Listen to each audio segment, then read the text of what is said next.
I didn't know that this was going to be before the screening until like a half an hour ago, so a lot of my questions are very spoilery. But going from YouTube background, at what point in time were you guys like, okay, fuck it, let's make a movie, like a movie? I think we're in the wrong seats. Really? Yeah. Oh yeah, you are. Does that say Michael? Why are you going to say, what does it matter? Why does that matter?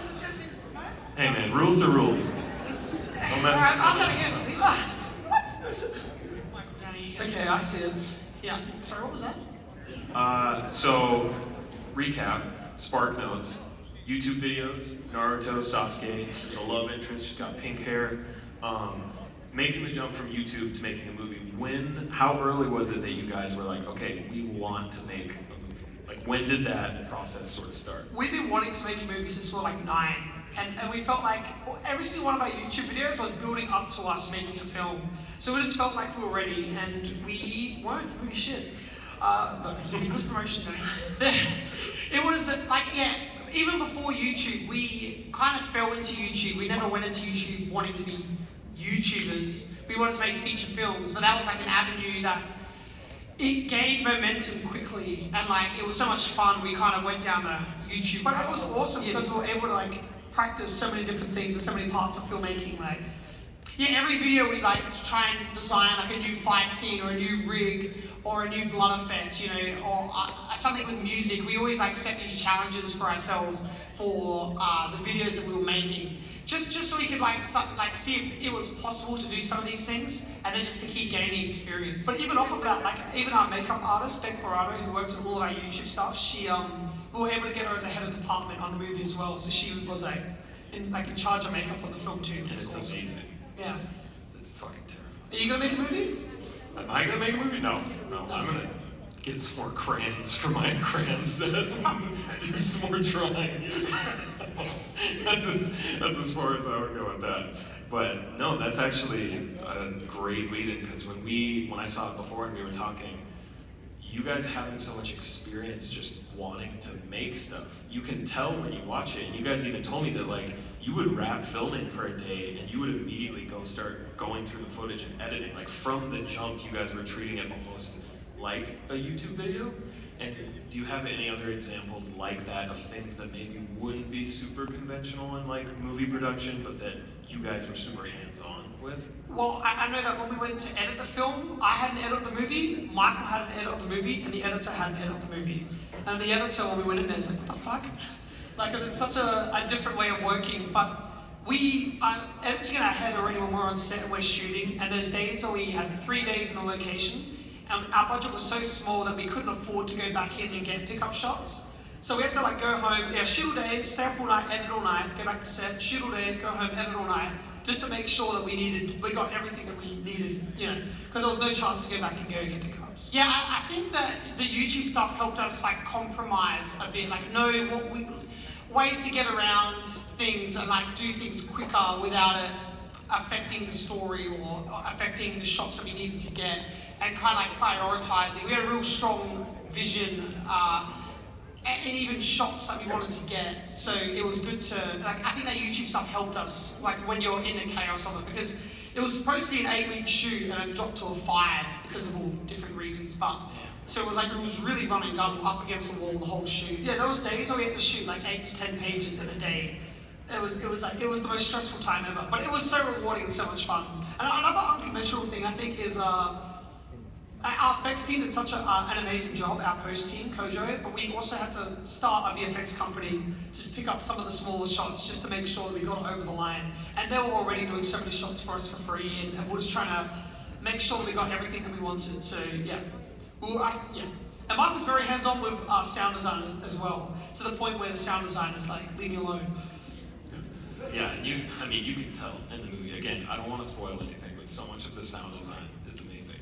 I like what you were saying about like, it made me think of, I feel like a lot of my favorite video games, movies, whatever, they're kind of the product of limitations. So like something like Blair Witch or something like The Witch that doesn't, big shout out to The Witch, you know? Robert Eggers is just in the back. But what I was gonna say is, I feel like limitations often often can lead to interesting choices, whether it's for a movie or budget of a video game like Majora's Mask or whatever, that they make it in like a year. Are there specific horror movies or, fuck it, like backstage we were talking about horror video games that you felt like influenced the direction of this movie pretty, yeah. Well, I mean, the granddaddy of all Exorcist. Oh shit, I just said it. Exorcism. Like the granddaddy of all possession films and exorcism films is obviously The Exorcist. It's such an incredible film, and that horror is really, really grounded in reality, and those characters feel so real, and the reactions to the horror were so real. So I really love the effect of that film. Like I think that's a 10 out of 10 horror film.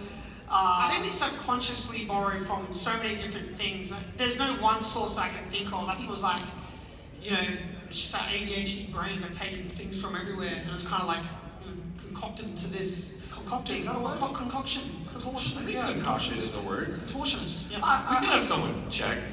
You right here, you want to see if concocted is a... Good.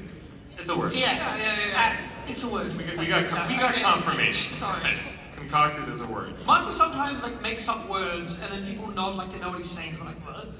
Well, It's the most unprofessional panel I've been on.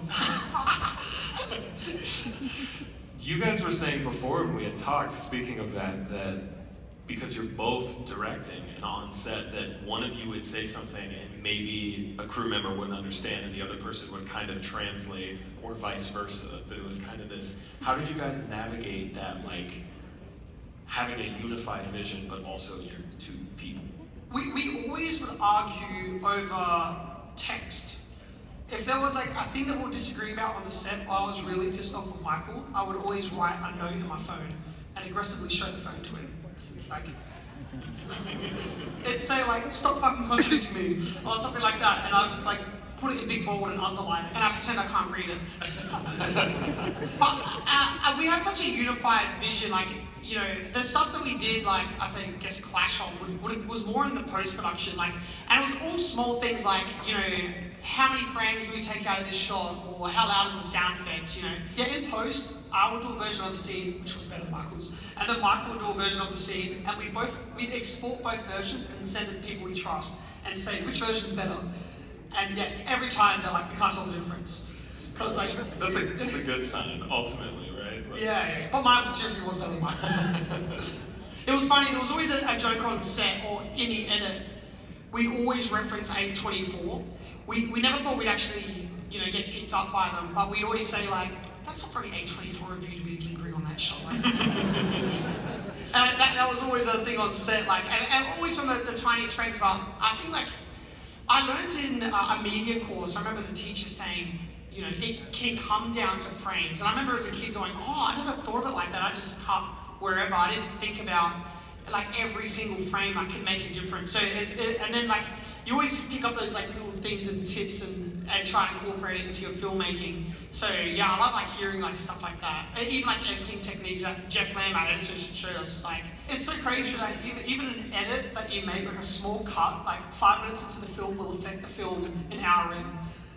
Yeah, and so like pacing and all those things, like we hadn't had experience of that before because of we were just on YouTube. We haven't really done like a long form thing like Talk to Me. And once we finished the first edit of the film, we showed it to the editor's son, because his like edit studio was underneath his house. And that was the first time we sat down and watched it with the audience, and you can sort of feel when things are lagging or when things are boring. And you can ask questions directly, like, are you picking this up? Do you understand this? Like, that's a really important part of the process. It's so funny. Imagine, like, you put your whole life into something as, like, a teenager, and we're like, what do you think? He's like, yeah, that's right. He's watching slime videos on TikTok. Like... Or you do a screening, and then you sit down, and you start going to the toilet, and you're like... Man, at Sundance, we were at the Egyptian Theatre, it's already premiered, and like, it's an awesome theatre, it's amazing. But when people get up to go to the toilet, they walk past you, right, and they open this door, and it puts a light on the whole crowd, and you're like, oh, like and you keep like kind of like greasing, and then the light, you're like, oh, it's taking people out of the experience, and they come back in, the door opens again, and then they shuffle to their seat. It's horrifying. Yeah, horrifying. Every time the light shows, it's just like,